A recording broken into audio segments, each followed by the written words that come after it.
오늘 하루도 바쁜 날이 될 것 같습니다. 10월 17일 목요일 아침 이슈레이더 시작하겠습니다. 신인규 기자, 안녕하세요. 안녕하십니까? 예, 키워드 보여주세요. 오늘 굉장히 중요한 핫키워드 4개 있습니다. TSMC가 오늘 오후 3시에 대만 업체이긴 합니다. 3분기 실적을 발표하죠. 반도체주에 중요합니다. SK스퀘어, LNF, KT 순서로 하나씩 보겠습니다. 첫 번째 이슈, TSMC. 며칠 전에 이미 3분기 매출 굉장히 좋을 것 같다 이렇게 살짝 발표는 했습니다만 오늘 조금 세부 실적이 나오죠. 어떻게 전망하고 있습니까? 세부 실적뿐만 아니라 이제 앞으로 실적에 대한 전망이 주가를 움직이고 기술주에 대한 투자 심리를 움직이는데 지금까지 나온 맛보기만 봤을 때는 괜찮지 않을까라는 기대 효과가 오늘 장에 우리 시장까지 이어질지 한번 이걸 지켜봐야겠습니다. 사실 어제 이 시간에 ASML, 유럽의 반도체 1위 기술 장비 회사 생일 실적이 안 좋았다, 전망도 좋지 않았다. 실적은 좋았지만 전망이 좋지 않았다는 얘기하면서 장이 안 좋았었는데 오늘은 좀 찬물을 맞았던 우리 증시가 따뜻해질 가능성 볼만하다라는 내용들이 증권가에서도 나오고 있고 TSMC가 오늘 세부 실적을 발표하죠. 지난 9일에 잠정 실적 발표 때는 매출만 나왔고 이때 매출이 1년 전보다 39% 늘어난 우리나라 돈 기준으로 한 31조 7천억 원 수준 이렇게 얘기를 하면서 AI라는 것이 여전히 기업들의 실적을 계속 끌어올릴 정도로 강력한 테마구나 이런 것들이 증명이 됐고요. 이번에 이제 영업이익과 이 실적 전망이 나오는데 시장에서는 어닝 서프라이즈도 기대하고 있습니다. 이 LSEG 같은 경우에는 TSMC의 3분기 이익이 전년 대비 40% 이상, 그러니까 매출 늘어나는 것보다 이 비율 기준으로는 더 많이 뛸 가능성이 있다라고 전망을 하기도 했고요.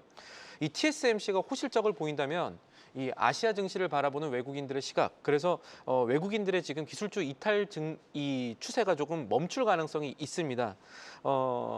또 TSMC 실적이 기대를 충족하거나 그 이상의 수준으로 나와준다면 TSMC와 직간접적인 협력 관계가 있는 우리나라의 그 에이징랜드 같은 상장사뿐만 아니라 어제 위축됐던 기술주의 투자 심리 빠르게 되돌아올 가능성, 리바운드할 가능성을 생각해 볼 수가 있겠습니다. 네, SK 하이닉스도 마찬가지겠죠. 그렇습니다. 네, TSMC는 시장에서 좀 기대가 나오는 모양이에요. 간밤에 뉴욕 증시에서도 대만에도 상장돼 있고 이제 뉴욕에도 상장이 돼 있습니다만 뉴욕 증시에서 0.2% 상승 마감을 했습니다. 시가총액 벌써 삼성전자의 3배에 달하는 올해 벌써 2배나 주가가 뛴 TSMC 시장에서는 기대가 나오면서 ASML 반도체 충격을 불식시켜 줄 것으로 이렇게 기대를 하는 거죠. 예, 장비가 천천히 들어오는 것보다는 칩 수요가 지금 얼마나 있는가를 보여준 건 결국 TSMC가 조금 더 현재 시장의 심리와 가깝거든요.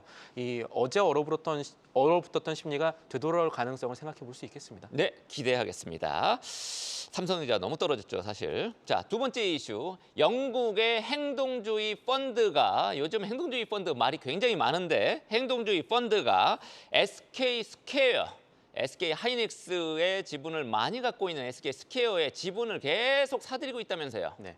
월스트리트 저널 보도였습니다. 영국의 행동주의 펀드 펠리저 캐피탈, 여기가 우리나라 이 삼성 관련 투자하시는 분들은 잘 알고 있는 엘리엇 캐피털에 있었던 분이 만든 회사거든요. 이 영국의 행동주의 펀드 펠리저 캐피털이 SK 하이닉스의 지주회사인 SK 스퀘어의 지분을 1% 넘게 지난 1년간 사들였다라는 얘기가 나왔습니다. 이로써 펠리저 캐피탈이 SK 스퀘어의 상위 10대 주주로 올라왔다, 이런 내용인데요. SK 스퀘어는 2021년에 SK텔레콤에서 인적 분할한 기업입니다. SK그룹뿐만 아니라 여러 가지 반도체 아니면 기술주 투자하는 투자 회사고요.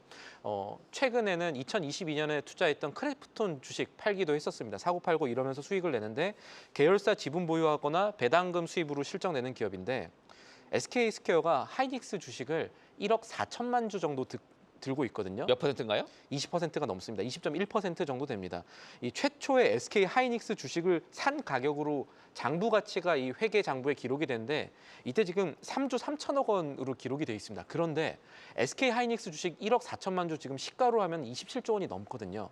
굉장히 좋은 자산을 굉장히 싼 가격에 들고 있는 것이죠. 이렇기 때문에 이 펠리저 캐피탈과 같은 행동주의 펀드 쪽에선 이 부분을 들어서 이 회사가 저평가되고 있다라고 지금 보고 계속해서 들어온 것으로 추정이 되고 있습니다. 아, 그렇겠네요. 지금 SK 하이닉스 시가총액 한 140조 정도 되는데 20%면은 27조, 28조 되겠네요. 네, 근데 SK 스퀘어 시총 다 합쳐봤자 11조, 12조 이렇게 되는 것 같아요. 예, 훨씬 시장에서의 평가는 조금 높아질 것으로 이렇게 주주들은 좀 기분이 안 좋겠습니다. 지금 주가가 아직 더 뛰어야 되는데 이렇게 생각하시겠지만 그 측면에서는 어떻습니까? 주가 측면에서. 주가 측면에서 이런 행동주의 펀드 키워드들이 나왔을 때는 단기 그리고 조금 더 긴 시각으로 봤을 땐 주가가 사실 오릅니다. 그래서 그동안에 왜 SK스퀘어 안 오르지 하시던 분들은 이번 소식을 보고 조금 기분이 좋을 수는 있겠습니다.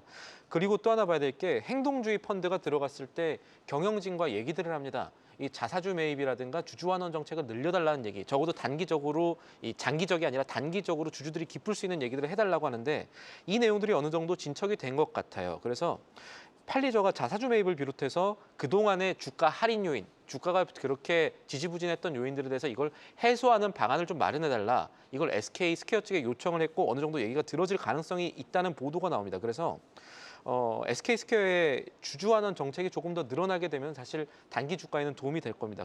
거기다가 또 하나 봐야 될 게 우리나라 지금 투자가 이 어떤 옆에 걸 찾기 이런 것들이 나오거든요. SK스퀘어라는 키워드가 던져지면 그러면 SK스퀘어 관계된 사람들이 잘 모르는 것은 뭐가 있을까 이렇게 투자하는 흐름들이 있어서 SK스퀘어가 지금 갖고 있는 주요 상장사들의 출자 지분을 한번 찾아봤습니다.